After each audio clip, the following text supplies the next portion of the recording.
বিশ্ব নবী জনাবে মুহাম্মদুর রাসূলুল্লাহ সাল্লাল্লাহু আলাইহি ওয়াসাল্লাম মেরাজে গেলেন। মেরাজে যাওয়ার পরে জান্নাত জাহান্নাম যখন দেখলেন, দেখার পরে আমার নবী সাল্লাল্লাহু আলাইহি ওয়াসাল্লামের চোখে জাহান্নামীদের একটা দৃশ্য চোখে পড়ে গেল। চোখে পড়ে যাওয়াতে বিশ্ব নবীজি থমকে গেলেন, কিছুক্ষণ তাকাতে থাকলেন। দেখলেন একটা মানুষ চিৎকার করে বলতেছে, আমার দিকে আর আসিও না, আমার দিকে আর আসিও না। এই গলা টানতেছে, ভাই খুব গলা টানতেছে, আমার দিকে আর আসিও না, আমার দিকে আসিও না, এইভাবে চিৎকার করছেন। চিৎকারটা কিভাবে হচ্ছে আপনারা বলবেন, হুজুর কি দেখলেন? আমার ভাইরা, সেটা হলো ওই জাহান্নামী মানুষটার দিকে একটা জাহান্নামী আগুন দিয়ে আল্লাহ একটা মহিলা তৈরি করেছেন। এই মহিলাটা ওই পুরুষের দিকে যাচ্ছে, পুরুষ যেদিকে দৌড় মারতেছি সেই দিকেই ওই আগুনের মহিলাটা দৌড় দিচ্ছে। এক পর্যায়ে ওই পুরুষটা মহিলার কাছে যখন আটকে যায়, মহিলাটাকে তার বুকে যখন টান দিয়ে নেয়, টান দেওয়ার সঙ্গে সঙ্গে বিশ্ব নবীজি বর্ণনা করলেন, সে মম যেমন গলে গলে পড়ে যায়, মমের মতন হাড় হাড্ডি গুলো গলে জমিনের মধ্যে পড়ে যাবার পরে যখন আলাদা হয়ে যায়, আবার পূর্ণাঙ্গ মানুষ হয়ে যায়। আমার নবীজি জিবরাইল আমিন কি প্রশ্ন করলেন,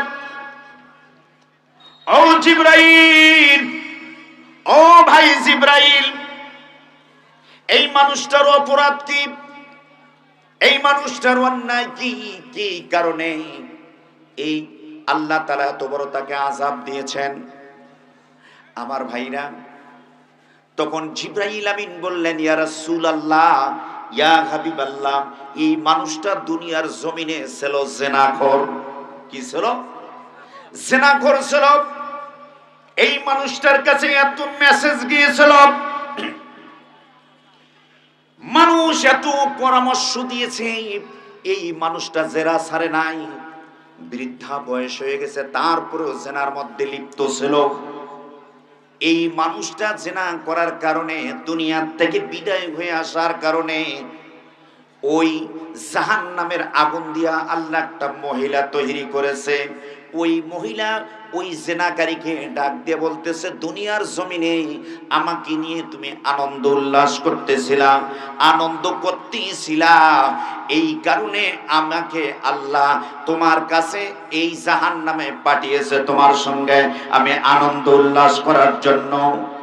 আমার ভাইরা, তাহলে যারা জিনাখোর, জিনা করতে করতে জীবনটা অতিবাহিত হয়ে গেছে, যদি তারা তওবা না করে আল্লাহ তাআলার কাছে যদি দুনিয়ার জমিনে ক্ষমা যদি না চায়, আল্লাহর কসম করে বলি, ওই জাহান্নামী মহিলা দ্বারা আল্লাহ তাকে সাইজ করে দেবে। ওরা জিনা করতে করতে সেঞ্চুরি করে মেডেল পায়। কথা বলেন ঠিক কিনা? ওদের সোনার সন্তানেরা জিনা করতে করতে মেডেল পায়, তারপরে ওরা ভালো।